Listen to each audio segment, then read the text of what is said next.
Let's first take care of some housekeeping. I'm going to ask Jasmine, please, from AAPD, if you just kindly review the accessibility features for our conversation.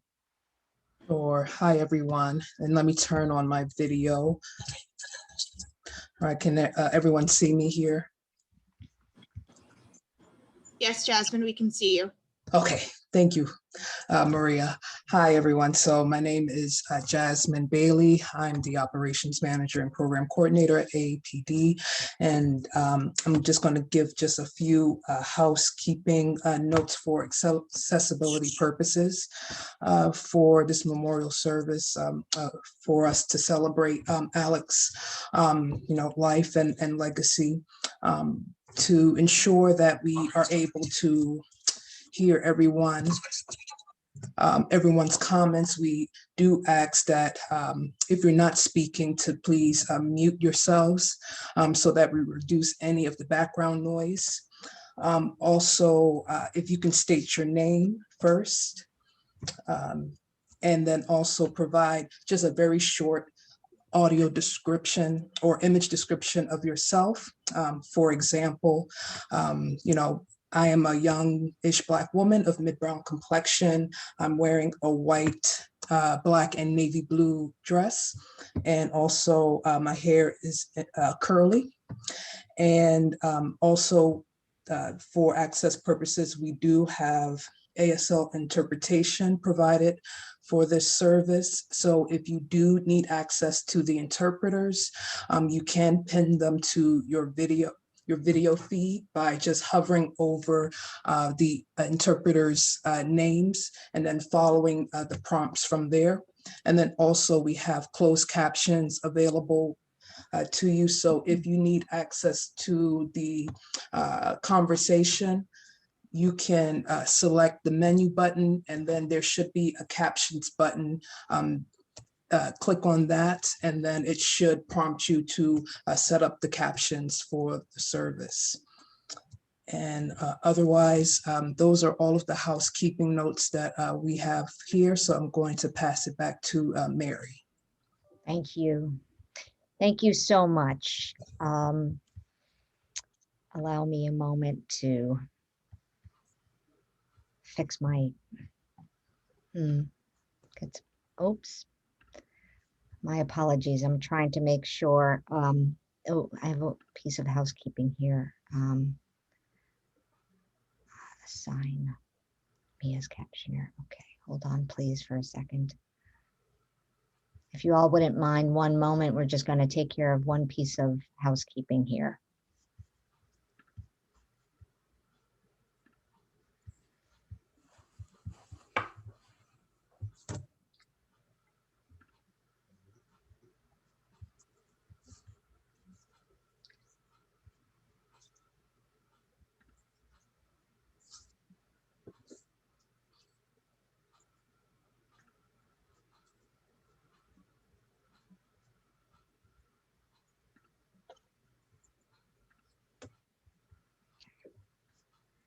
And co-host is me as captioner.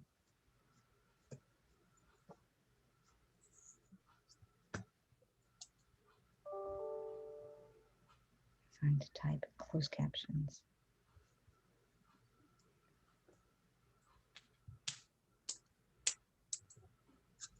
Okay. Thank you all for taking that moment with us.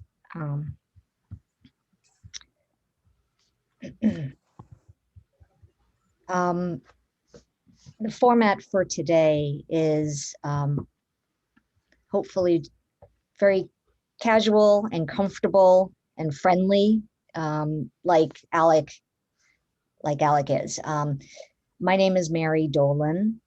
I am in my 50s, early 50s. I have graying blonde hair. I'm white. I'm in the room of the son of a friend. So there are sports jerseys behind me. I'm the executive director of the FDR Memorial Legacy Committee, and that's how I met Alec. We're going to all share our thoughts and our memories and reflections about Alec. And we'll call on you. A number of you have already identified yourselves to who wish to share some words or some pictures or video. And then there might be some who are going to, maybe towards the end, you might wish to share some further thoughts, or some others who haven't had a chance. So we'll definitely leave time for that. So I'm going to take a moment and share with you how I am now in this role of, very honored role of opening this conversation and this memory of our friend Alec. So something really unusual happened last year, and I'm not talking about the coronavirus. I got an email in May from someone who, it was just one of those emails where you get and you go, let me get on this one. There's a zip to this message here. And it was from Alec. And we made a phone appointment. And he had to tell me to stop talking and get off the phone, because every time he said something, it was more interesting than the last thing. And we started talking about how we should go and have lunch together. And I said, but we're in a pandemic, and I haven't been out in 2 months. But something told me, get that mask on, put the goggles on, go out and meet this guy. And we went out for lunch, and it turned out it was around his birthday, and I had lunch with him, and we had a great time. And we talked about FDR, and we talked about food, and he kind of brought out the inner foodie in me, which I've embraced more as a result. And I learned about his love of FDR. And a lot of you know that I'm running the FDR Memorial Legacy Committee, and it's not because I'm a great FDR scholar. I've always thought he was a pretty good guy. There's some pluses and minuses to everyone, but Alec was an FDR aficionado, and he learned about FDR and the fight for representation at the FDR Memorial when he was an AAPD intern. And when he was brought on a tour of the FDR Memorial that was led by Jim Dixon, formerly of AAPD, formerly of NOD, and a dear, dear friend and absolute legend in the community. And so Alec carried with him that love of FDR, and I guess through his just scouring of the internet, came across us and this organization, and he reached out, and he said, I want to work for you. And so when you have a new baby, fresh, new organization, and you're just, you're flooded with not knowing how you're going to get it all done, and somebody with that spirit and that talent and that interest gets in touch with you, you say absolutely. And Alec walked me through his treasure trove of pictures, a meticulous photographer of the FDR Memorial. He also had done a video tour, an audio tour, I'm sorry, with pictures of the FDR Memorial. We call it the Disability Rights Tour. He did it with Jim Dixon. And Alec said to me on that first time that we spoke, something that 20 plus years ago, when those of us were fighting for the FDR wheelchair statue, he said the thing that we had projected into the future, saying, we hope the next generation will. Okay.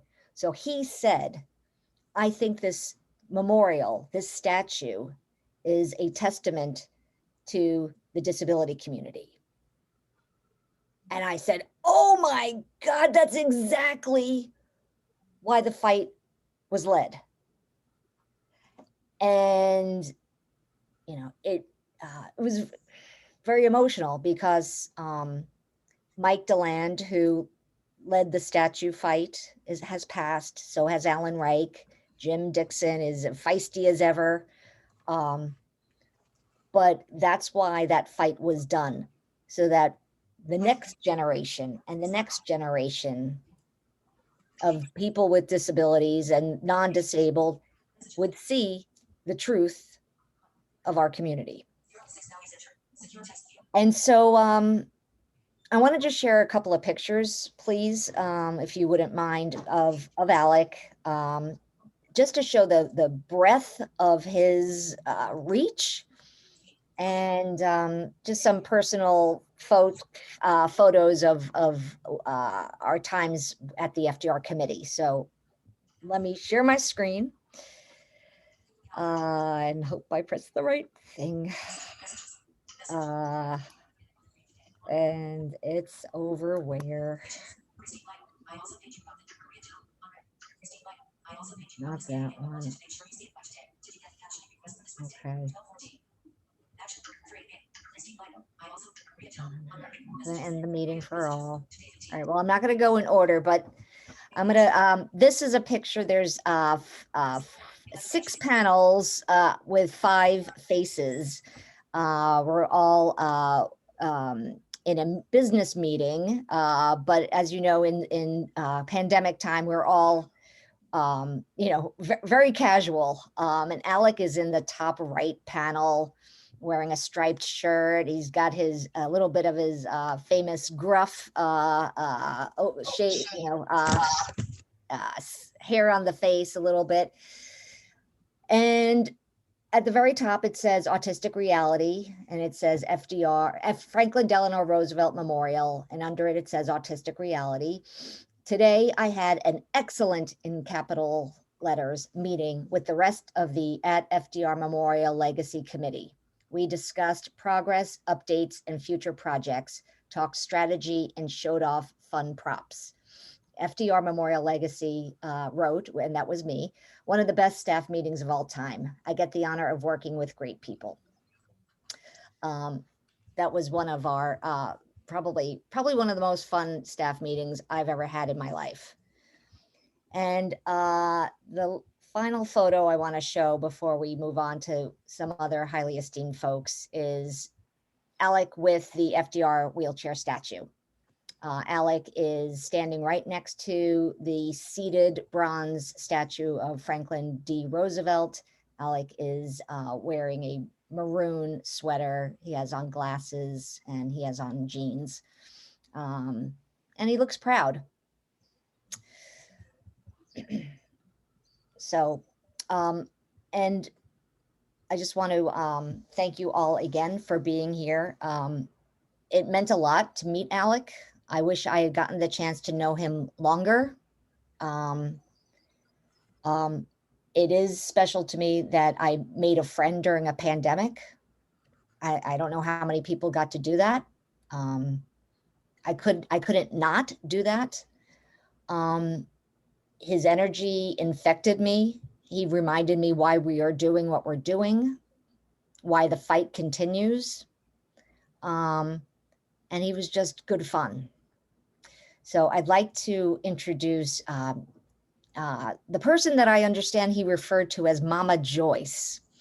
Mama Joyce, the one and only Joyce Bender, another legend, knew Alec for longer than I, and she is going to help co-moderate this event. So please, Joyce, if you would. Thank you, Mary. And I have to tell you that when Mary called and asked me if I would co-host with her, I was, as a co-moderator, I was overwhelmed. I really was. When I found out that Alec passed away, it was hard. It was very hard. Shocking, a surprise. And I called Terry Hartman Squire, my sister of the heart. And, as soon as I got on the phone, she said, yeah, I'm sorry. I'm sorry. Alec passed away. And the reason, there's many reasons, but the reason that it really got to me, as Terry said, Alec used to call me his mama.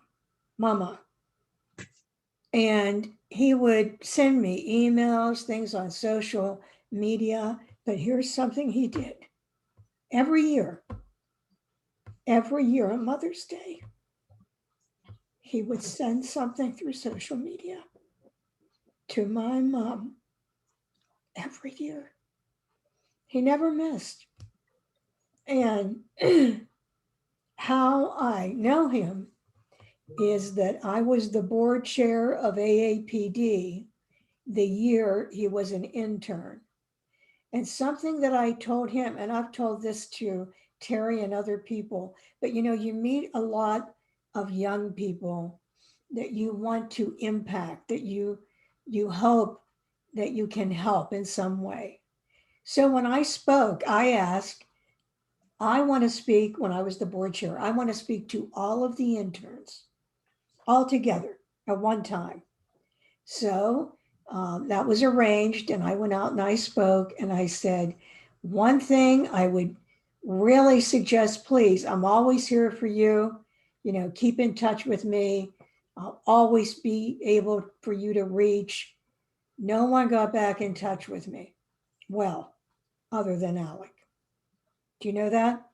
Out of all the interns, actually, overall time, the one person from the very beginning that stayed in touch with me was Alec. And I used to even tell him, Alec, I cannot believe this. I mean, you are the only person when I spoke that has kept in touch with me. And if you know Alec, you also know he went through terrible bullying. He went through horrific bullying when he was in high school. And he disclosed that first time I met him in front of everyone when he spoke. And he looked around and he said, between having a disability and being gay, I was never so bullied. Throwing him against the locker, one time putting him in the locker. I mean, just horrible things. But you know what? He was always proud of who he was. Always. And he had the fire.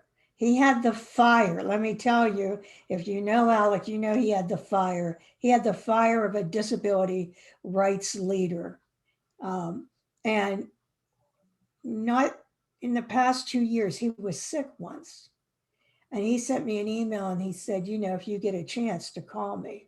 So I called him when he was at home. And he said, wow, I can't believe you took time to call me, Mom.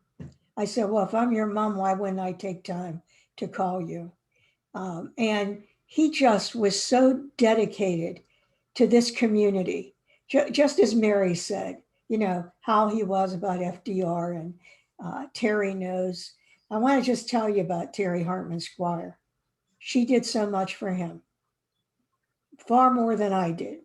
She did so much for him. She would call me on the phone and say, Joyce, we've got to help him. Joyce, we've got to help Alec. I need you to help me help him. And I know there are many of you that were supportive, but I just want to mention that. And once again, Mary, thank you for this incredible opportunity. I'm going to call some other people so that they can make their remarks also. And I'm going to start with my sister of the heart, Terry Squire Hartman. You're on mute, Terry. No, mute. Okay. There you go. Okay, can you hear me okay? Yes. Or those of you can read my lips? If you can't hear me, you can see the person signing.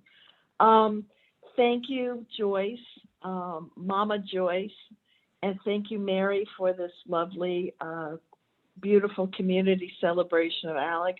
I didn't believe it either. Maria Town called me and texted me and said, "Do you know?" And I said, "No, I don't know." So I called JD, and we didn't believe it. And in some respects, we still don't believe it. But this is a wonderful celebration of the life of Alec Frazier with his disability and LGBTQ families of choice, and actually his wish from his book that JD helped him publish, which you'll hear about in a moment, Veni Vidi Autism, on page 278. Now, Alec didn't leave anything to chance, so of course he left instructions for us to follow. My friends and family should at some point have the mother of all parties to honor my life. So welcome to the mother of all parties to honor Alec's life. And I tried to think back when Alex and I first met, and I had to laugh out loud because it was around that time, Joyce, when he was an AAPD intern, and he attended the U.S. Business Leadership Network, which is now Disability in Los Angeles. And I was sitting and visiting with colleagues, and he asked to join the table, and he did. And at the end of the evening, I forgot all about this, but he turned to me and he said, "I thought you were very rude because we didn't have enough time to talk." And that was like so Alec. He told the truth. He was a little rough around the edges, as we all know and love him, but he told the truth, so you always knew where you stood or where you sat with him. So long dissolved, it's November of 2019, and Maria Town was working at the White House with President Obama with Leah Katz Hernandez, and they were kind enough to host our Lights Camera Access. So knowing that Alec loved superheroes, and knowing that his first paper, disability studies paper, was without fear the first autistic superhero in the Marvel comics when he was at the University of Buffalo.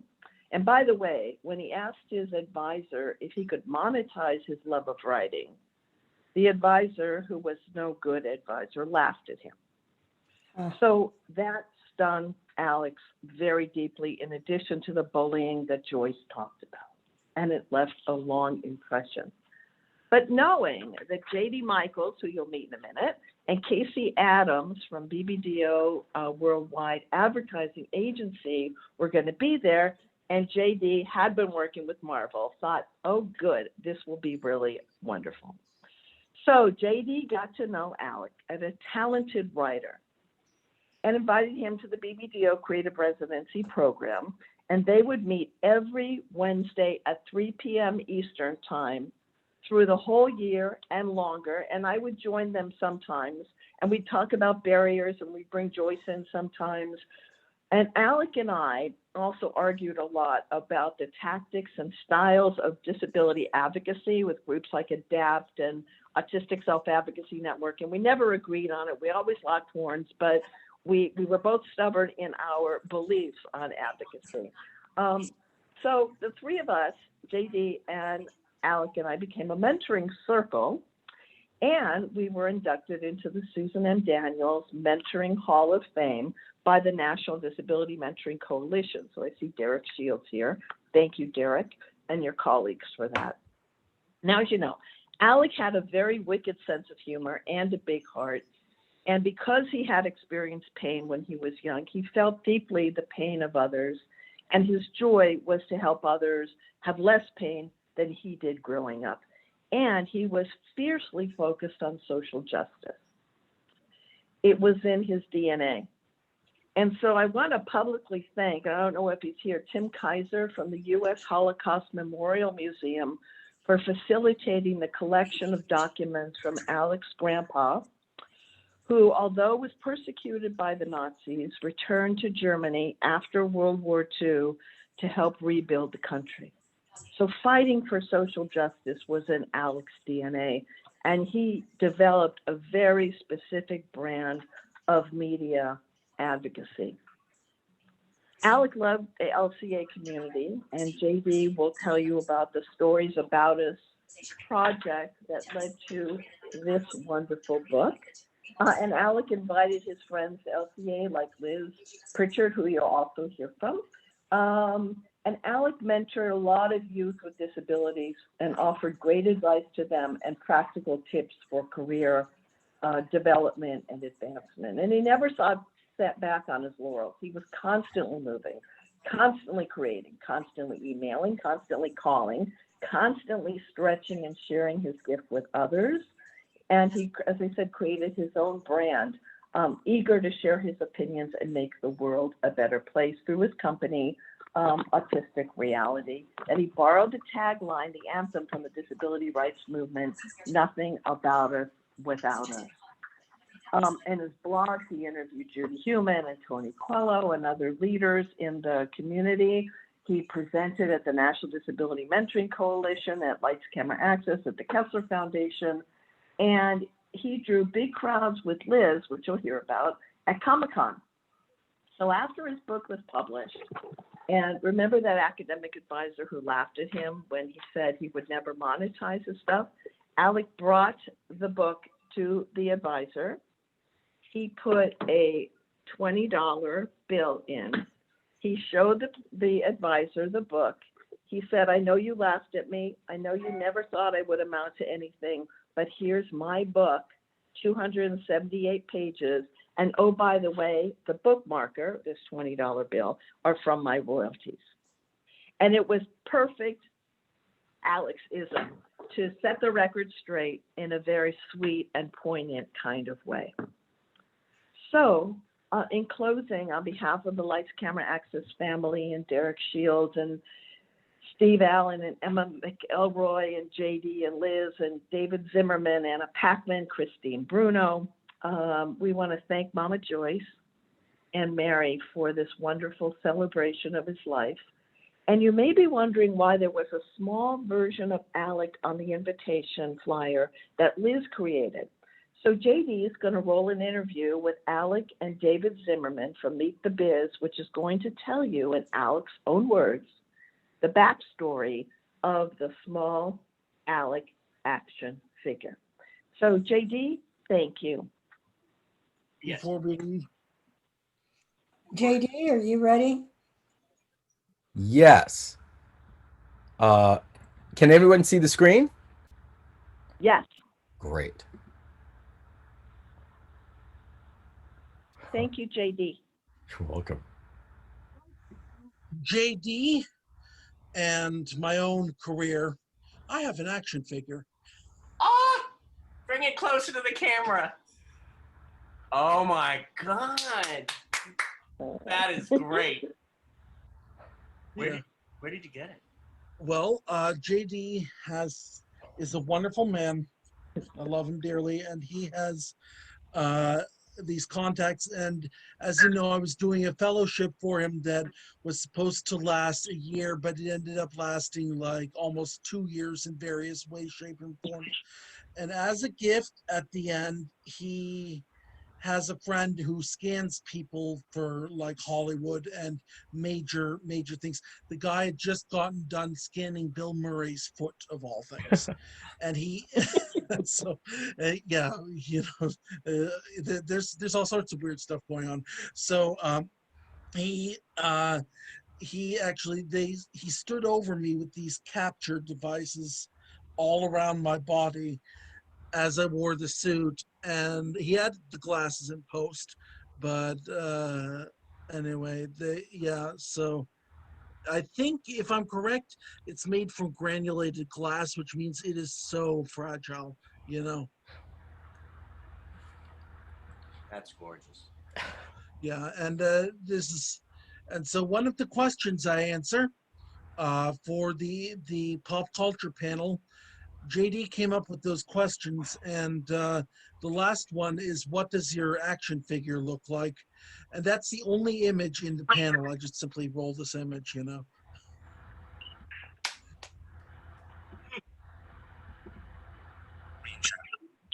Yay! Yay!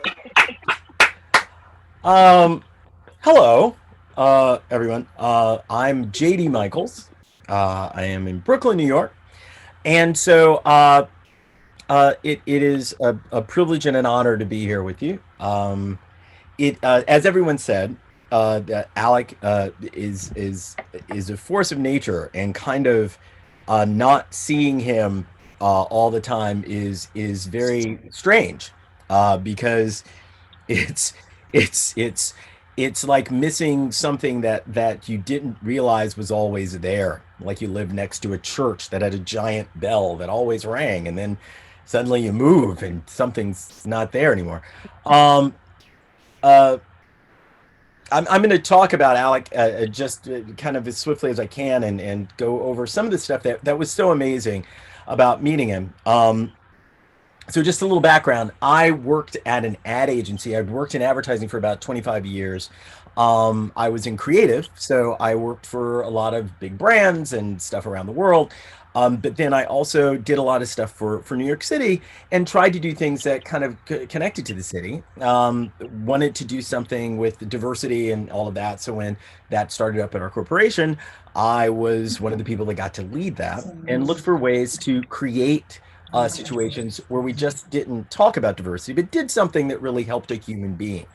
And so Terry Hartman Squire was amazing in the fact that she had created this entire wonderful, beautiful kind of worldwide kind of mechanism thing that had people coming in from all these different places and talking directly to people and helping people. And that's exactly what we wanted to do. So we teamed up with Terry on making sure that disability was definitely front and center when we talked about diversity of all kinds. The great thing about that is we got to meet a lot of amazing people. In fact, I see some of them here. Hello, amazing people. And yeah, see, y'all all know who you are too, because y'all wave back. Look at that. Um, and it's wonderful because in getting to meet people, we actually got to do this. Let's be honest. Corporations sometimes come in and they say hi, and they take a photograph of you next to something, maybe with a T-shirt with their logo on it, you know, because that's important. And so that happens a lot. But we actually got to meet people and actually talk to them and do stuff and work with people, and it was amazing. So yeah, Casey and I end up going to the White House, and which was, that's my mom really liked that. She thought I was moving up, and we showed up there, and there was Alec was there, who presented himself as someone who love. I hear that you love comics, he said. Which I got to be honest, for a geek, that's catnip. There's 3 hours of conversation that are going to happen now. Oh well, and so we started talking. Now we had to get back to New York, so we said, you know what? We'll call you on, and we'll talk to you on video chat at some point. So Casey and I went back to to the city, and sure enough, about the next week or so, we decided to call him and give kind of a chat. We didn't know if there was anything we could do or anything, but we just wanted to talk to him for a minute. So that was about an hour and a half. We laughed and talked, and he just was very, very Alec, very interesting, and talking about stuff, and we just couldn't stop talking. We had so much fun. So I decided that I would hire Alec. I had a certain amount of money and influence to be able to hire people that were diverse, because apparently, the other people couldn't find them. So I being Sherlock Holmes of diversity, knew that there were wonderful people out there that would be great to have different jobs and do different stuff. So Alec was this incredible writer. He had already sent some of his stuff and had a great creative mind. Who better? This is going to be great. So I called Alec and told him I'd like to hire him, and we worked out some terms. And by working out those terms, we found a way that he could stay at home, but still work with us over this thing called Zoom. Now, everybody said I was crazy because this was like 4 years ago. And so I said it would work. And so they said, okay, well, try it, JD. And we did it. Every week, we had a telephone conversation for about an hour and a half on Wednesdays. And then throughout the week, we'd have these Zoom meetings. And his job was to be editor of a line of publishing that we called Stories About Us, which was going to be fiction. and other writings, but fiction from different communities that you don't normally hear of, and not fiction about the community. It's not a black guy saying, "I'm black, and this is what being black is like," but it's a black guy going, "I'm a spaceman, and this is what being a spaceman is like." Alec loved that. He loved the idea that you were just telling a story and that the innate diversity would come from whoever was telling it and the characters involved. So he was out to find the best minds and the best people to actually be in this program. And he did. But I suggested that since we'd never done this before, why don't we start with his writing? I don't write fiction, he said. I said, it's okay. It's going to be fun. You can go ahead. We'll put the book together. It'll take a while, but we'll do it. So we worked for the better part of 6 months to put it all together and organize it and put everything on the right track and get through all the loops. At the end of it, he had a book, an actual book. I got to be honest with you. I've been an author my entire life.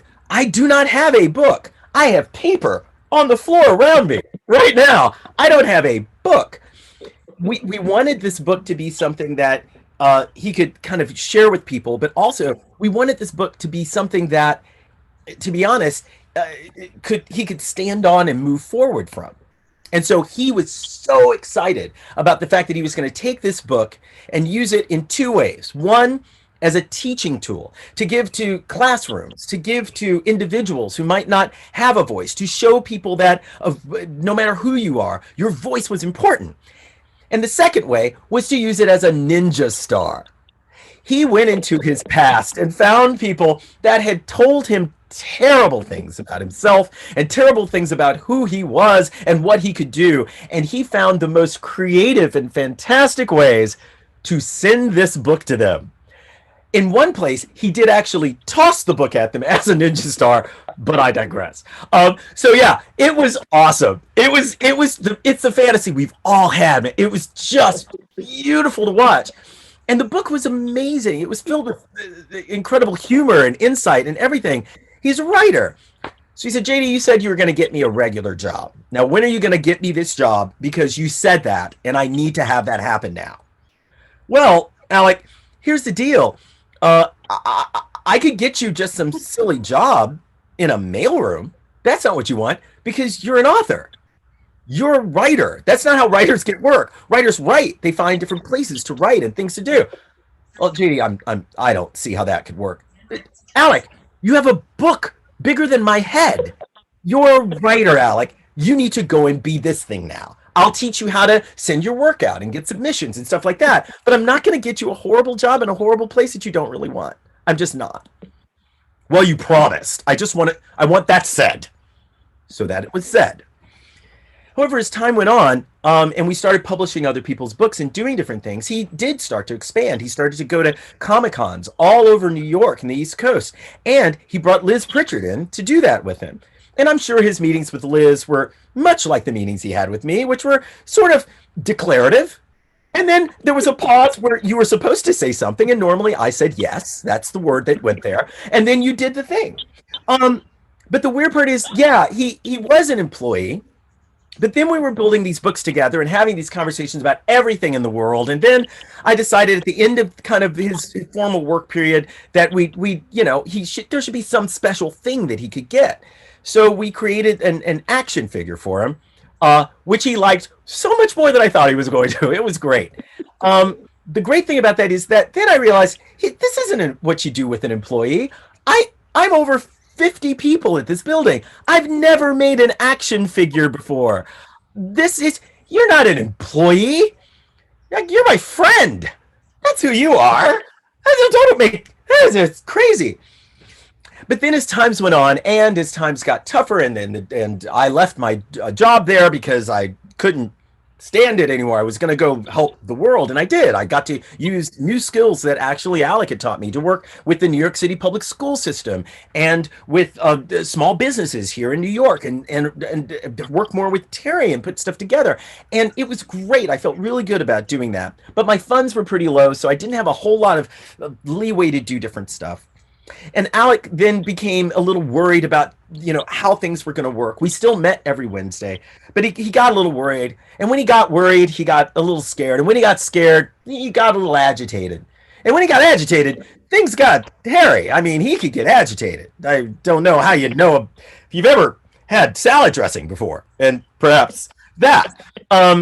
So Alec called me once, and we began discussing things, and then discussing turned into yelling, and the yelling I knew was because he was nervous, but you can't just yell at me. It's not the way we do things. So he was allowed to yell for a little while, and then we stopped for a while and had what I'm going to call a stern discussion. And the discussion went like this. Alec, you say that no one's going to hire you. You say you're never going to have any life. You say that nothing's going your way. You say that only the bad guys win. You say all that stuff. And that's not true. And it's not true because you've disproved it. You have been my proof that that's not true. Your life and the things you've been able to put together. And Alec, yeah, you're right. You're autistic and you have a disease, and you there's all these things you've listed, but fear is not a disability. I will give you no pity. There is no way that I can work with you. There's no accommodation for being afraid, because I'm afraid. The world's afraid. And the strongest person I know to call to not be afraid, ironically, would be you. You're the guy who's declarative and always gets things done. And we hung up from that call, and we were still friends. And I thought, I don't talk to my friends like that. I don't talk to people. This isn't what you do with your friends. This is family. This is how you treat your family. Somebody who cares about you enough to tell you the truth no matter what. That's family. And the best thing about it is that advice from that day turned him into a dynamo. And he decided he was going to do things without anybody's help. And he decided to put his main focus on doing something that I said was not going to be necessarily possible. He was going to give a panel at New York Comic-Con. 150,000 people show up each day of that con. And the weird part is, maybe a quarter of them all have tried to get some sort of room there. Last I checked, 10,000 applications went out to have rooms or some sort of panel there for only about 120 slots. Alec, his most proud moment was when he presented me with my guest pass to New York City Comic-Con, paid for by the fact that he was a speaker there. I've never been more proud of my life. I have it hanging up right over there. It's never coming down. It was the most incredible thing.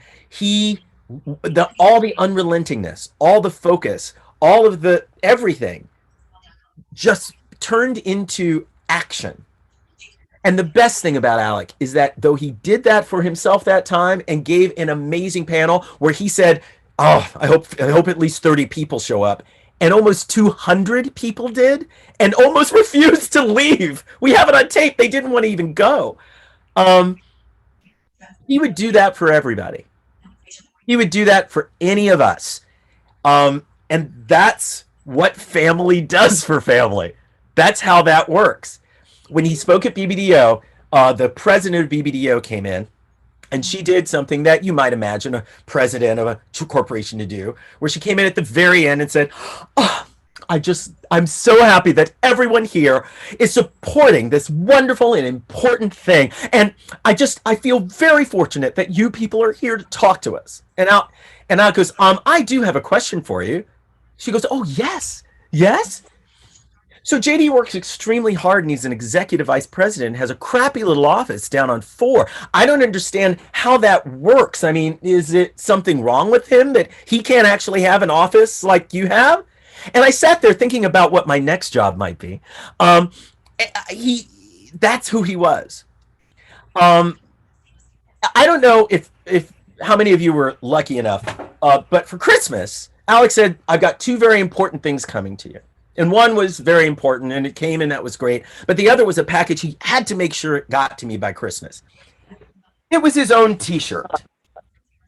He sent me his own T-shirt for Christmas. Now, normally, if somebody sends you a photo of themselves as a gift, that's not great. But this, I proudly wear and proudly have, because it represented a sort of a confidence that was cultivated and not given. That showed up. You could take someone who didn't have all the breaks, who didn't have all the support, and wasn't popular, and by listening and by working and by paying attention to this person, you watch this person bloom and cultivate something wonderful, and we all got to join in on it. So, in closing, thank you for your patience. I would like to show you something that all his friends around the world put together for him. Because in the book, in the very last chapter, he has a request. Because before that party begins, he wanted everyone to get together and to recite a poem that was very important to him from the movie Avatar. And so we, together with Liz and a lot of the people that are here, we got together and organized a way to get everyone's voice together for him. And I'd like to play that for you now.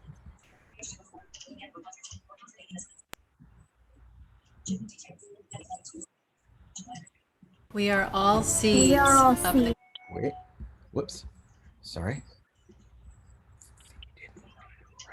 There we go.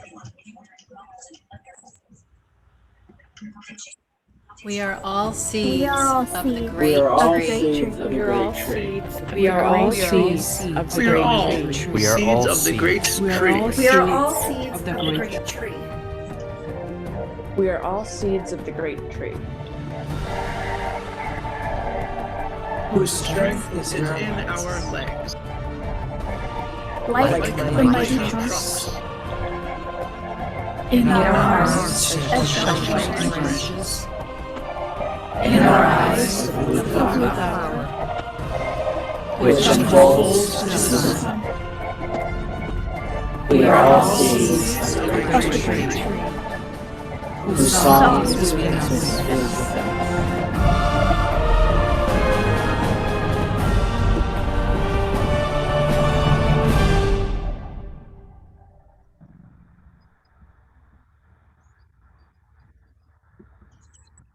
Wow. Thank you so much, JD. That was powerful. Very powerful. Thank you. Thank you. Thank you.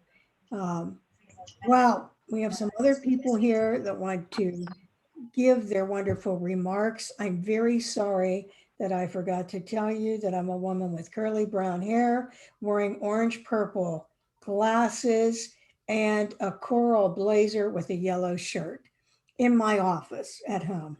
So with that, let me introduce our next Heidi, Wangeline, and Kenny Coleman. Dear friend, they're very close friends of Alec.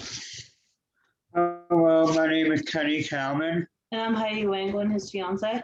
And I have brown hair, a beard, glasses, and a black and white square t-shirt. My name's Heidi. I have a black t-shirt with flowers on the top, specifically roses, red glasses, and black pants. Yeah. And I also have navy blue glasses and black pants. So it started back in August 2014 in Baltimore, Maryland. Actually, 2012. Heidi's right. 2012. I guess it's almost 90 years ago at the Gilligan Institute, National Federation of the Blind for the Autism Campus Inclusion Institute. With the Autism Self-Advocacy Network, where me and Alec and Heidi met. Alec went to school in Buffalo, and Heidi in Seattle at University of Washington, and I went AU to American University. Alec and I both parted ways with the organization, but Heidi remained involved for a little while, and then eventually parted ways. Alec I mean, he definitely, we all met again at around 88:25, and I knew, and I could see Alec was creating his own band, Autistic Reality, And we went to the 88:25 dinner together where he met my dad, and he brought his favorite stuff, Buffalo Millard, with him. And I reconnected with Alec again after 88:25 when I moved to the DC area in 2017 in August. Yeah, and even before then, before Heidi and I got together, I think it was fall of 2016, just right around the election time, and Alex decided he was going to move on from Buffalo and make his home in my county that I just lived in for less than a year, Montgomery County, Maryland, the Silver Springs, the Comer Park area. So I haven't really spoke with him, but he would, tell me when I like to see World War II vets at the airport that his grandpa was one, and everything and all the great stuff he did on top of surviving and escaping the Nazis. But other than that, I mean, he messaged me on Facebook. And I saw him a little bit at the conference, and that at 88:25, it was like that he was looking to move to the area, and he wanted to know, if me or someone else had a couch to crash on. Fortunately, I got a good deal on a 2-bedroom apartment, so I had an extra room, and I'm like, feel free to stay in my room while you're working, and eventually, and he found his place in Tacoma Park. In Tacoma Park, which is, a mile from us, became his home. He came back in, and I think it may have been September, October. He moved back and he got his place. He flew in from Buffalo, and his mom had to arrange a cab because Metro was reconstructing at the time. Well, actually, that's when he came to visit, but he took the train in, I think, when he moved. So I met him at Union Station. So he stayed at my place until the place was ready, and we started. She became like one of my best friends, and then even with all the political changes in DC, and I mean, of course, knowing him, he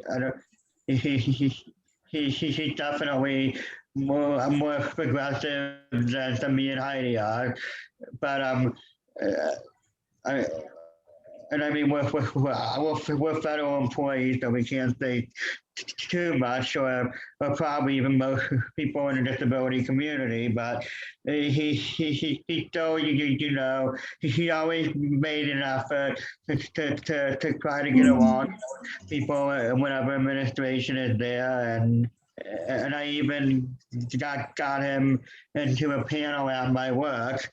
And he actually got to meet the head of the Office of Special Education and Rehabilitation Services with his own mentee,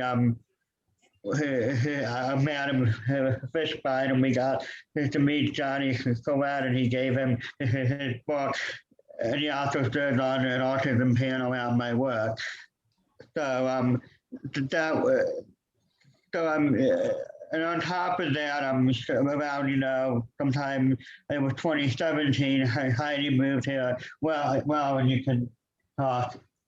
So I moved here in 2017, and I only had 2 friends at the time, Kenny and Alec, and I told my mom that I would feel okay as long as I had Kenny and Alec, and I would visit as often as I could from Virginia. Eventually, I got an internship at Respectability, a small disability nonprofit in Rothville, and then I ended up joining the feds later, and Alec managed to met my friend.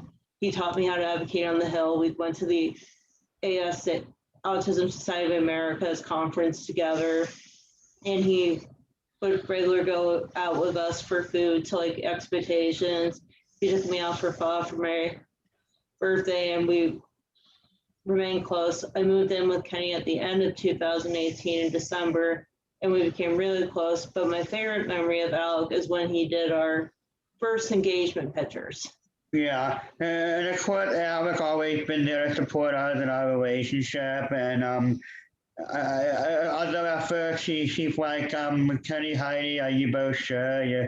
You're both somewhat different, maybe. It's because I mean, I'm a pretty, religious Jewish person, although with direction, I kind of go with it has changed, and Heidi and I are an interfaith couple, but he also understands that because his family, Alec grew up, celebrating more the Christian holidays. I mean, he considers himself atheist and Judas and Avatar, but he understood, and he's always been there for us. So I mean, one time after Heidi and I, before the pandemic, picked out a ring, I started, thinking, okay, Alec, I want to get engaged at the cherry blossom.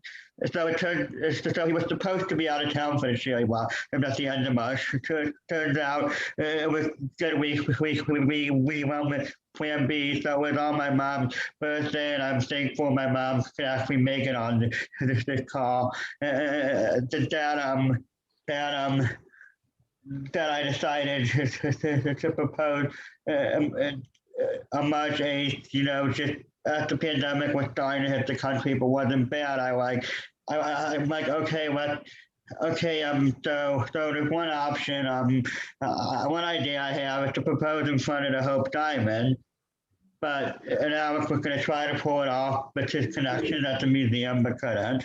We're like, okay, well, maybe the Lincoln Memorial, up to the Lincoln Memorial, but I'm gonna trick Heidi and make her think we're meeting her from New York, and so like Heidi was asking, okay, you're not doing any engagement picture. You're like, no, but knowing Alex, he wants to practice. So I think we were like, I mean, especially was going to be really, I think we were like somewhat. We agreed to be casual that morning, so I thought her favorite stuffed animal, Mel, the koala, the Beanie Baby koala, in one of my pockets and the ring that I was going to pick out that day when Heidi was out doing something. I was trying to get shoes for my sister's wedding. Yeah. Well, I mean, so your mom already made plans that day, and and apparently, she and Heidi wanted me. Heidi's sister knew about the ring, but wanted her parents to know, and I'm like, oh, let's surprise them. So I finally, asked them to, join us. I know her mom is going to be free that day. They surprised us at brunch at the Watergate Hotel. And that's where they got to re-meet Alec. My dad had met Alec at 8825, and he didn't know, but it was my mom's first time meeting him. And Alec even offered, I mean, we decided, to have a rabbi to do our wedding, but if we should just do it, if we were rushing to get married in the middle of the pandemic and he was able to pull it off, he could have tried to get a mail-in license as a Jewish minister or DC license. Well, we could have maybe went up to New York and did it. You never know. We would have been. We were gonna make him best man for our wedding. Yeah. He was so. That was one of the things. I want to show. I know last memory of Alec, and I know and Heidi and my mom and everybody wasn't sure because the pandemic was really bad. Again, I mean, she convinced us to see him a few times, but but you know, with the fall winter getting really bad, he was like, okay, I'm gonna be alone Christmas. Can I please come over? And I'm like, sure. And I realized and he did the best he could about distancing. And that was the last time we got to see him because he was waiting for his new apartment, and he was on his own. You know, he wasn't ready to go on a plane to see his family, and I didn't blame him. So, and it was going to be really, really, really, really cold outside. So there was no way we could have gone outside. So we decided to have, you know, a safe social distance Chinese lunch where he bought a little Christmas tree and opened up packages around it. And that was our last memory. We got to see him, and then I heard from it. And all of a sudden, I noticed he's just not posting, and then his friends like, his mom isn't hearing from him, and I'm like, you know, the next day we hear he's gone, and I got into so there's a few things we want to show. One is this is a painting we got at the Rustin Art Fair. It's every Marvel superhero. It was Alec's favorite painting. When his dad was visiting the area, he asked if we could bring any of Alec's books back, and it's like we didn't have room, but we asked for the painting, and we're still friends with the artist who made this. Yeah. Alec got it framed here in Silver Spring at the Michaels. Yeah. And we're gonna get it hung up soon. We're just waiting because they're fixing our apartment a bit, but we're gonna. So I mean that's one of the things we got from him, that his dad, you know, was going to give us stuff like, okay, that's the one thing I really want, and I got him to get to know his dad well. He even sent me a package with an antique pocket watch. Yeah, and I sent, and also I sent I decided to make something, and I'll put out my email because we can it's still on the website. So we decided to make this for his parents and for us to make a photo book. It's all Alec's favorite photos from Facebook and photos of us with him. And the back cover is the last time we went to the cherry blossoms together. Yeah. So and this is when, and this is the reason why I picked it as the first photo. This is at the Lincoln Memorial. This is the day he proposed to us. And later today, we're gonna go over to Ben's Chillable and see his friend Virginia that we got to meet. Yeah, well, she's not there. Just give it to her staff, and they'll give it to her. I don't have a color printer on it, and I ordered a book, but I have, you know, I was at least able to grab all of his pictures at Ben's Chili Bowl of himself there in Virginia, and some of himself eating that Virginia can hang up. And I really miss Alec. I would have taken a bigger role in planning this if it weren't for just like a week after Alec died. I got a spinal cancer diagnosis called a chordoma, and I'm grateful. You know, everyone's been there for me. I know Alec would be. He'd be proud of me this every day. He'd be proud of me. You know, for advocating for myself, for being independent. He probably, and I'm just thinking of him, tell me to not rely on Heidi so much and do more on my own. but I mean, his memory will always be with us. It's just this is like a loss. Heidi and I just cannot get over. And we're also going to have a special wombat at our wedding table. That was supposed to be his last present. We donated in his honor to a wombat sanctuary. Yeah, because it was a place to dedicate when he got his new apartment that he ended up not getting. So, fortunately, World Wildlife Federation, I still had the code, and I bought it, and it'll be sitting with us at the wedding, and it'll be with us throughout our life, and. As well as all of these, but there's nothing. Because Alec's favorite animal is the wombat, mine's the koala, and you're the wallaby, so we called ourselves the three Australian animals. Yeah, nothing is gonna bring back his bring him back, but all of his memories will be with us and be a blessing throughout our lives. Well, I want to thank you so much. Your love for him will carry on. That was just beautiful, beautiful. I know we have some other people that want to make some comments. So Kelly Buckland, are you here with us?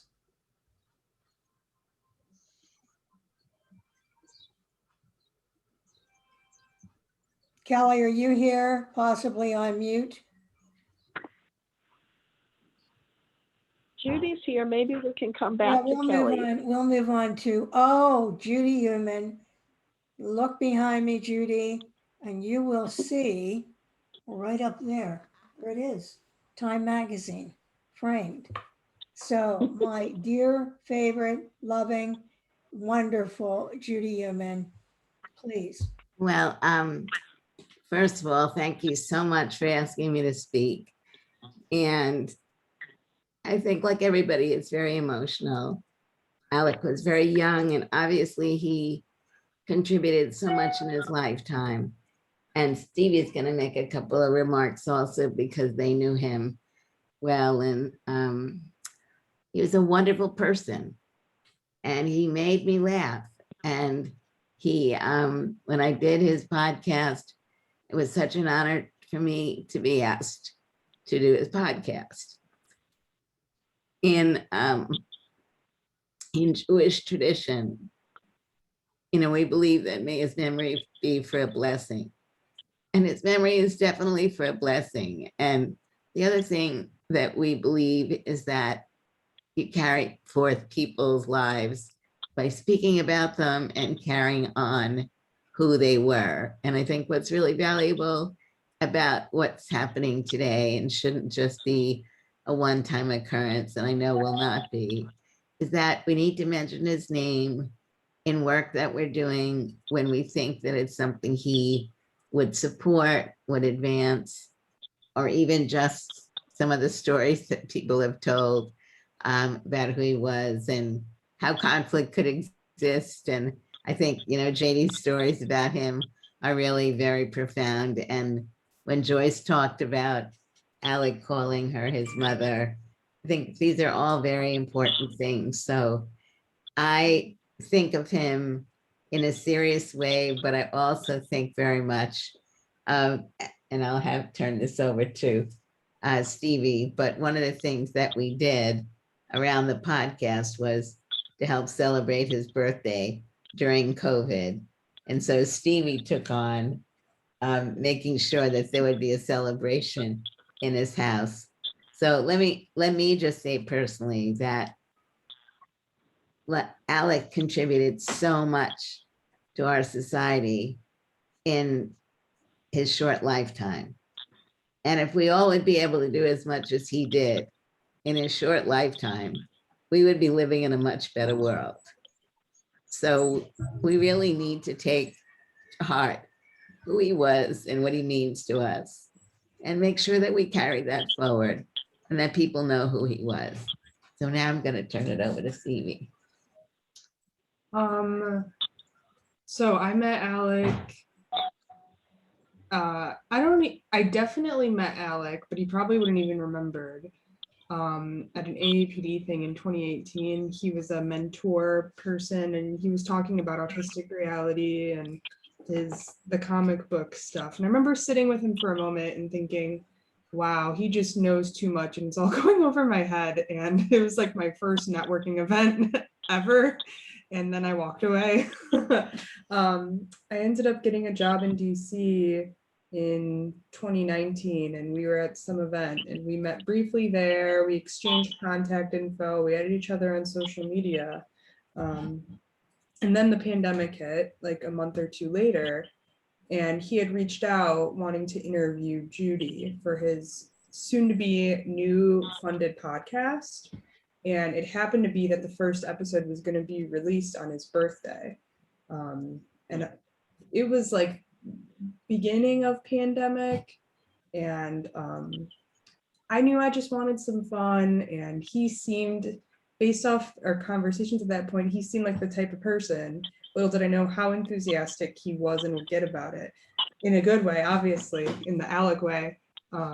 So I was like, okay, like, let's get, I'll make brownies, I'll get ice cream, I'm gonna buy some birthday get up so we can have a birthday party podcast, because it's also the launch, like this is a really big deal.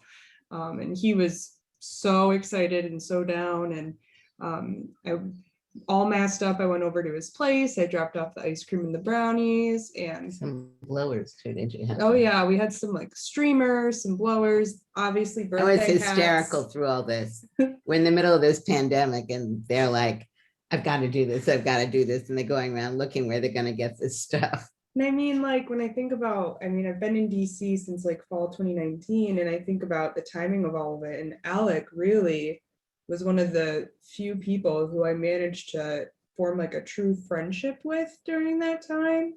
And it was, I mean, I think like a lot of people, I was having a lot of apathy, but Alex certainly didn't. And he made sure that he would reach out and say, hey, I really need to get dinner soon with you. I need to catch up with you. Let's talk, let's meet up. And I would be like, are you sure? I don't know. And, but you know, he made sure that, and I think back on it, and I think both of us really just needed that time to just have human interaction and catch up and see each other. I just want to add that I hope that in my life I could have the intense depth and interest in anything to the degree Alec had in practically everything. He showed me all like his different titles, and he had a long running list of all the fellowships and accolades that he had, and all he had like a micronation. And I thought that was such a unique, cool thing. A micronation is like a nation that a person may declare themselves to be president of. And he was so rad. And I'm really lucky I got to know him. So Thank you. And I'm sorry, I've got to jump. That's okay. Thank you so much. And thank you both for those. Thank you all, Mary, everybody for doing this. All right. Thank you both. Okay. Is Tim Dorham with us? There he is. Okay. Tim, you're on mute, so just come off mute.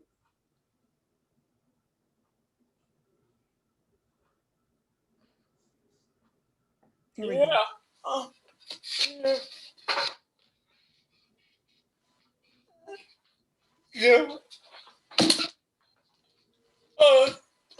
They work abroad place for disability for about 2 years now. Terry and Liz both know about it. And I need help. So I put out the call on the LC Facebook page. And this was last April on the first one, 2 weeks out was Alec. And if you and what impressed me was how quickly he responded to email and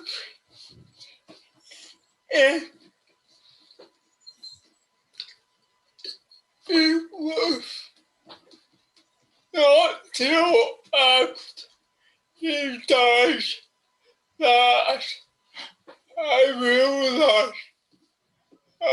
my, I wish this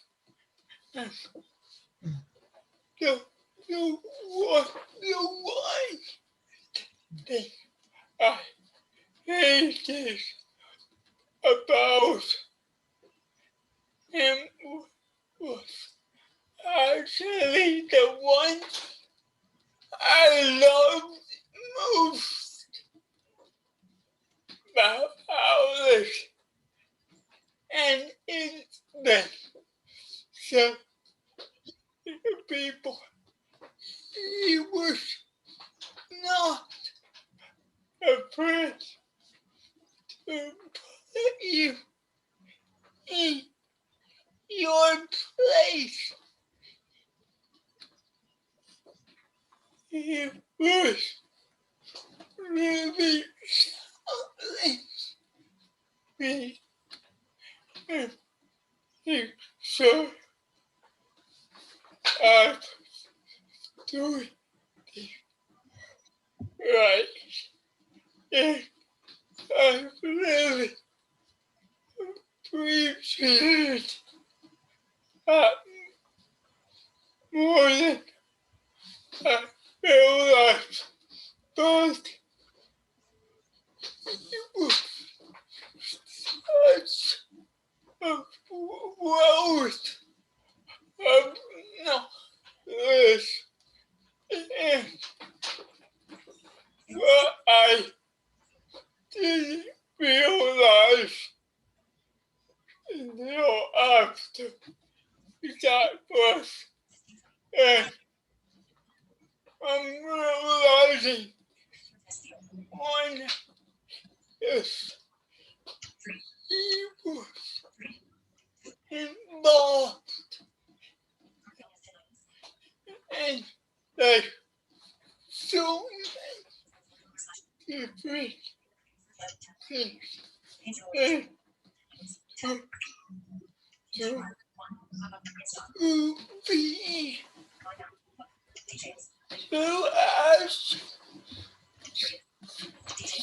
actually lost to help me to start what we're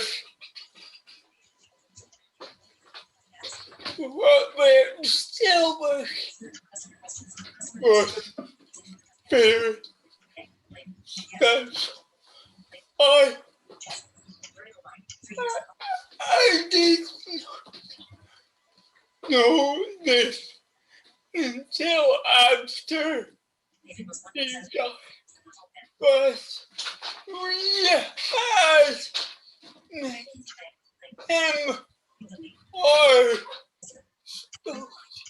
spokesperson, and that was apparently at the very top of his LinkedIn profile, and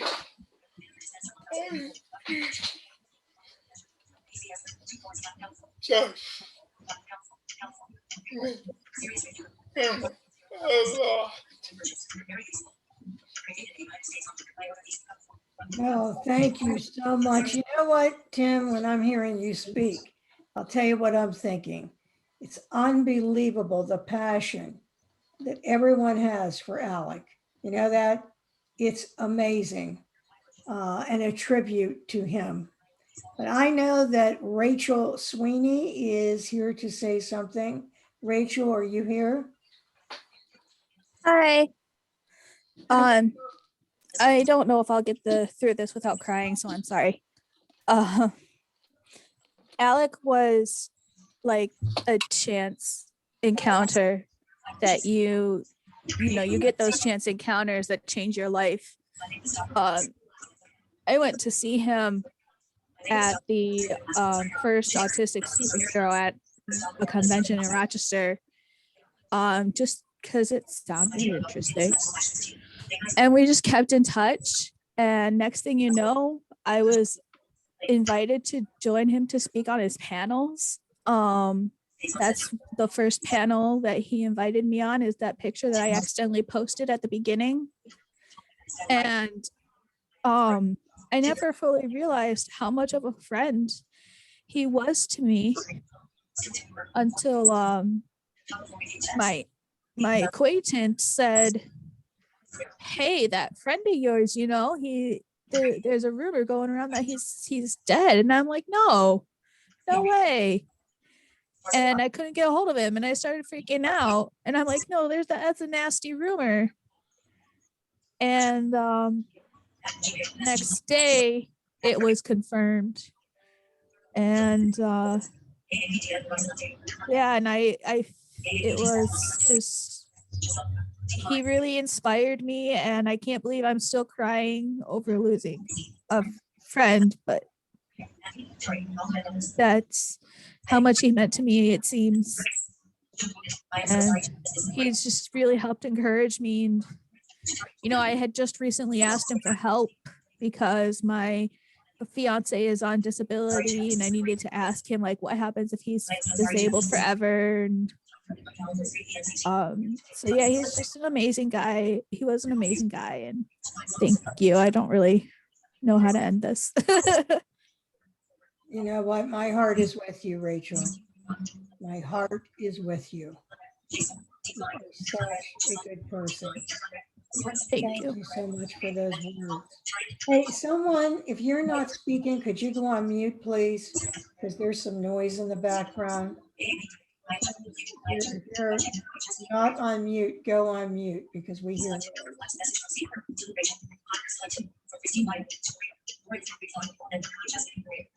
Okay, I really appreciate it if you would go on mute. You aren't speaking. Okay, well, thank you so much, Rachel. And I think Liz Pritchard is with us and is going to share a video and make some comments. Are you here, Liz? I sure am. Hi, everyone. My name is Liz Pritchard. I'm a Caucasian woman with blue eyes, light brown hair that goes about a little to my shoulders. I'm wearing a black shirt. I have the video ready. I would like, is it okay if I say some comments first, then show the video? No, go right ahead, please. All right. So I met Alec in 2015 at Rochester Sci-Fi Anime Convention. And that encounter, that connection I made with him has changed my life. Yeah, I'm with you, Rachel. I might start crying too. He was such an amazing force. He was the hardest working guy I knew. And he helped me build the most amazing connections and advocate better, learn to network for myself. And I, wouldn't trade those experiences for the world. And I appreciate and honor him. I made this video tribute for him, and I'm gonna share the screen now. Okay, let's confirm. Can everyone see the? Yes. Okay, it's got AD and CC. I'm gonna hit the play button. A red sphere in a white space covers the screen with text that reads Autistic Reality. Hello and welcome to the Autistic Reality podcast. Here at Autistic Reality, we believe in 3 levels of identity. We believe that we are all human, traveling on our journey together, and that we have much more in common than what sets us apart. We believe that we are all individuals with richly unique. And finally, we believe in the importance of all other identities, whether they be gender, race, sexual orientation, ability, faith, and much, much more. Join us on this wonderful journey as we interview key players and discuss important topics. We hope this journey will be informative and fun. We are ready. Nothing about us without us. Pictured as Alec Frazier next to Tony Quillo, co-signed the ADA, Save Medicaid, other signs that fight for disability rights. Alec Frazier and Liz Pritchard at New York Comic Con in 2019.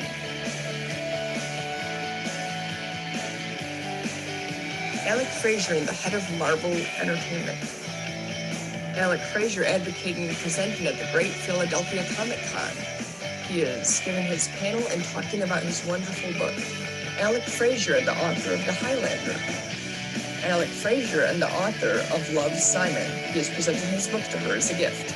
Alec Frazier and Speaker of the House, Nancy Pelosi. Alec with Lane Katz of Kessler Foundation and Yoshiko Dart. Alec Frazier and J.D. Michaels and Terry Hartman Squire in their mentoring circle.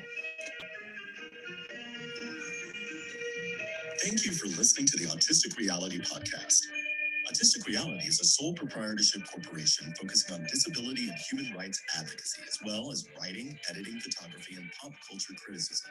You can find out more at www.nothingaboutuswithoutus.net. We're on Facebook at facebook.com/Autistic Reality and on Twitter as @Autistic Reality.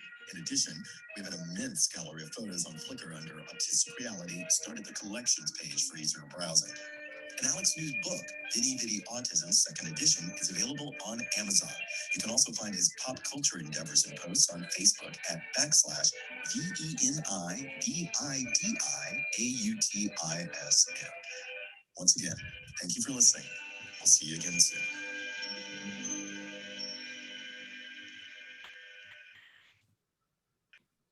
Wow. That is beautiful. Will you be able to share that with everyone? Absolutely. Really, that was absolutely. And you know what I loved about that? It just captured Alec. It sure did. Liz, you are just a champion. Do you have anything else you want to say? I just want to say that he was the most amazing advocate I knew, and that I am changed for the better because I knew him. Well, thank you. You're welcome. You're welcome, and you did so much. You just did so much. Now we have, is Nico here? Nico Myring? Yes, I'm here. Hello. Hi, how are you, Nico? I'm well, thank you. And hi, everyone. Thank you for having me. My name is Nico Myring. I use he, him pronouns. I'm like a young 30s guy with blonde hair that is entirely too long. I'm actually in the middle of moving house, so I haven't gotten a chance to like dress up or cut my hair or stop sweating. But I wanted to join all of you here today. I met Alec at Ithacon in Ithaca, New York. Ithaca, Comic-Con, Ithacon, get it? In like the early 2010s. And we bonded over a love of like real esoteric superheroes, you know, Alpha Flight and Daredevil and things like that. And we also met at the intersection of us both being disabled men, navigating kind of independent life and professional life and personal life together as friends. Alec was a great friend to me, and I don't feel that I did deserve his friendship because he's just such a wonderful person. You know, one thing that we all can do is carry Alec's story forward because that's what he would have wanted us to do, I think. We can carry Alec's values with us. Things like always being upbeat, always trying our best. It's not about never losing hope. It's always about finding hope when you lose it. And I think that's what Alec did. He was such a resilient man and a real big hero. So thank you all for having me. Oh, sorry. I want to announce that before lockdown began, I was going to go to AwesomeCon in DC with Alec. And unfortunately, we can't do that together anymore. But I will be speaking at AwesomeCon in late August. So we're going to dedicate that to Alec's memory and hopefully bring his values forward with us. So tune in for that, I guess. Thanks for having me, everybody. And now back to packing. Joyce, I just want to, before you introduce one more, Don, there is one other speaker, so I didn't want. Go ahead. Okay. Oh, please. Sam, thank you so much, Nico. Before we go to Don Frazier, Sam Rubin asked to say a few words. Hello, everyone. My name is Sam Rubin. I am a white male with dark brown hair, glasses, look like Harry Potter. and wearing a Harvard shirt that I actually got as a souvenir in Boston. And I'm an actor on the autism spectrum. I connected with Alec on the internet when I became a member of LCA, and we're both from the Fraser clan and the Fraser lineage. And Alec posted a shield of the Fraser warriors. The slogan is "Je suis prêt," which means "I am ready."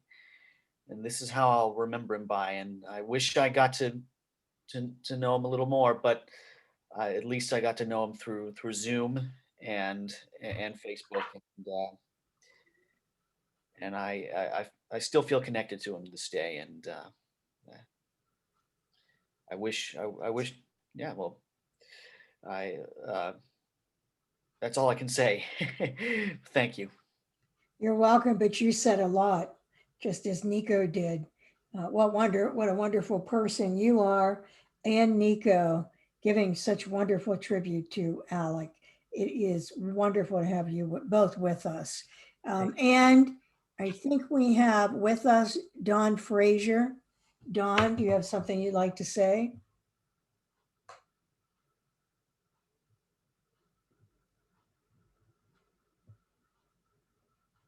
Are you with us, Dawn? Okay, if not, I'm going to go back to Mary.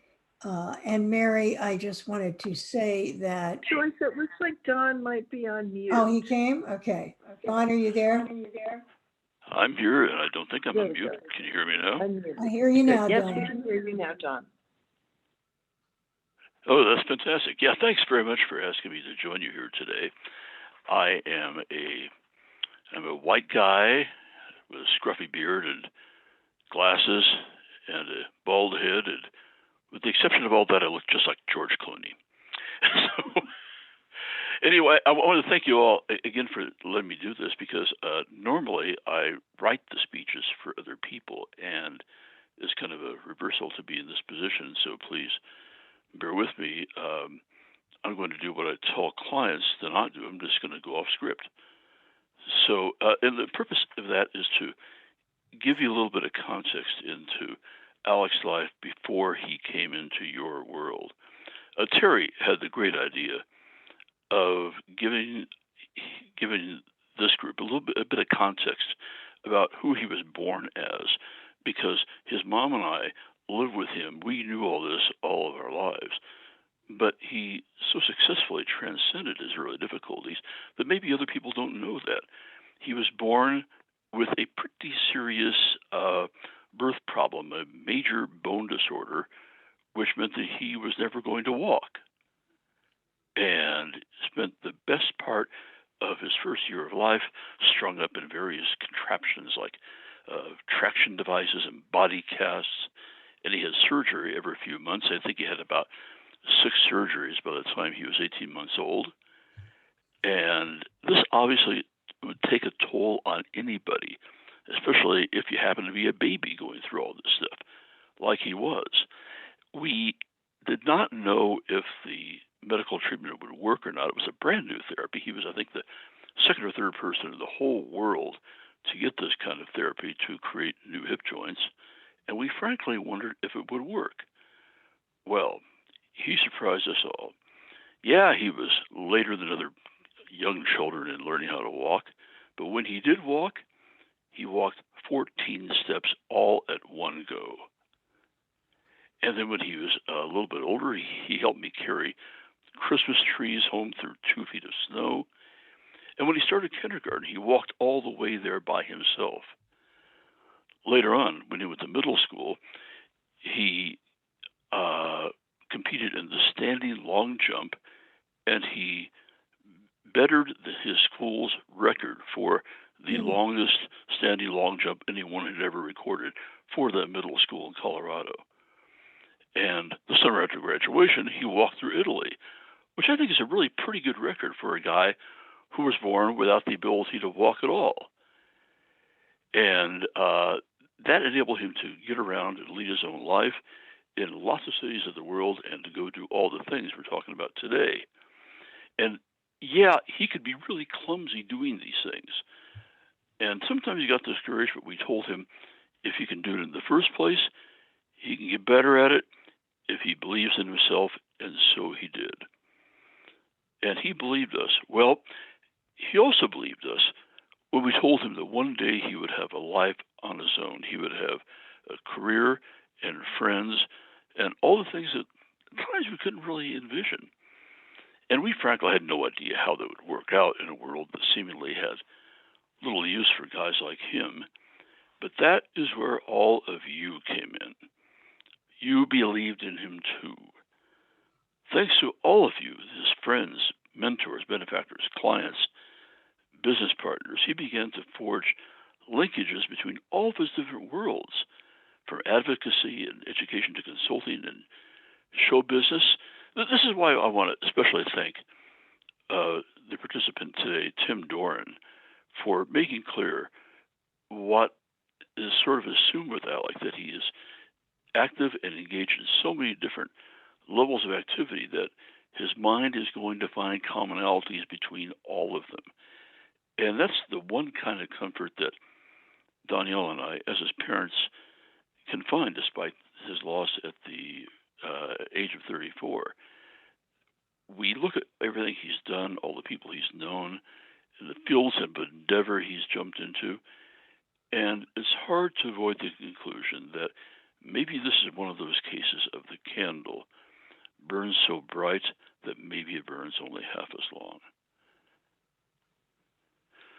So, all this gave him a confidence that inspired others. It won him firm friendships, like he always promised him, and that's why we find great vindication in this. He proved us right all along, and you, all this in this digital party hall, made it possible. In the name of his mom, Danielle Fold, and his brother, Nicholas Fold Frazier, we will stand with anything that helps you carry on his message, that all people have powers within themselves that they cannot imagine until they try. So please, get out there and spread it. Thanks for your time today. You know how wonderful it is that you graced us with your presence and with those words. And I hope you know we all love you and we all share in the pain you've gone through. But I can promise you, we will not forget him and we will keep that Alec legacy going. And I will off and on be talking about him on my radio show. We all love him, but our hearts are all with you. Dawn, thank you for joining us today. Well, thanks very much, Ms. Joyce. And it occurs to me that along this theme of breaking from script, I wanted to point out that we held Alec's interment just a week ago today in, it's not even in Durango, Colorado. It's in a very rugged, very hard to get to patch of ranch land on the southern Ute Indian Reservation, a mile north of the New Mexico border, where Alec's ancestor, Captain James Frazier, established a settlement in 1872. He was the first person there who was not among the Native Americans to have a settlement there. And when Alec first saw that space, he knew that's where he had to be. Now, those of you who read his book, and I assume that's everybody here, know that he left very specific directions for his rite of passage. One of these was that he be given the Na'vi funeral treatment from the Na'vi people of the Avatar film that was so important to him. And JD, is it possible to play that Na'vi farewell song right now? Yes. Just one moment. Thanks. So he's wrapping it up. I'll point out what this is. This is the song in the Na'vi language, which has been, the recordings have been kindly contributed by Dr. Paul Frommer, who is the originator of the Navi language. And that's why we're careful to run this translation, because I don't think anyone can do it as well as he does. Aiwel ngati kame e Alec, o te ngaru se irayo. Ki veset ne sa anok tirea. Ngari huewa sa leo tirea, tok e aun, slu na vie hap e.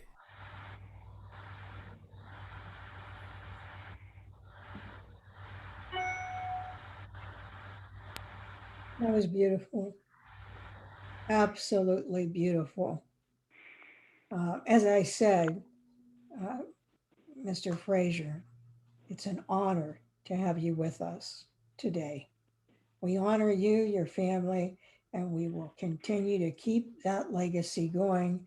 Thank you so much for being with us, and we want to share our love and thoughts to your entire family. Thank you, all of you, and your assignment is clear. And we will fulfill that assignment. Thank you. And I want to turn it back to Mary, and I want to say, Mary, what you did putting this together is, well, what can I say? You're a blessing to all of us. So thank you. And Mary, I'm going to turn it back over to you. Thank you. Well, thank you. It's all of you. I know that I'm privileged to have met Alec and that I had him in my life for just over a year. And I do wish it was longer, but that year we had a great time, and he has made a great difference in my life and all of your lives and beyond. So it's exponential. And I'm just reflecting that, we said that this was going to be from 3 to 4. Last time I had lunch with Alec, I was an hour late picking up my daughter. And, I see my daughter all the time, and I knew she was fine, no big deal.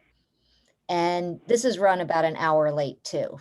And, for you, Alec, we'd go on and on, and so I'm so thankful that I spent that extra time with him. And I'm so thankful that we've spent this time with Alec and with each other.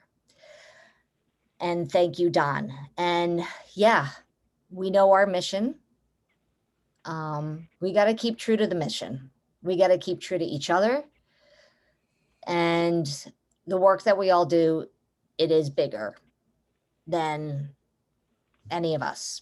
It's, and that's what ties us all together today, folks that some of you, I don't know, I haven't met you, but we know each other in a way that's very special. So thank you for joining today. I hope that we can stay connected through this memory, through Kenny and Heidi's efforts with a memory book, and through the advocacy and the work and all of the wonderful contributions that Alec has made. So thank you for joining.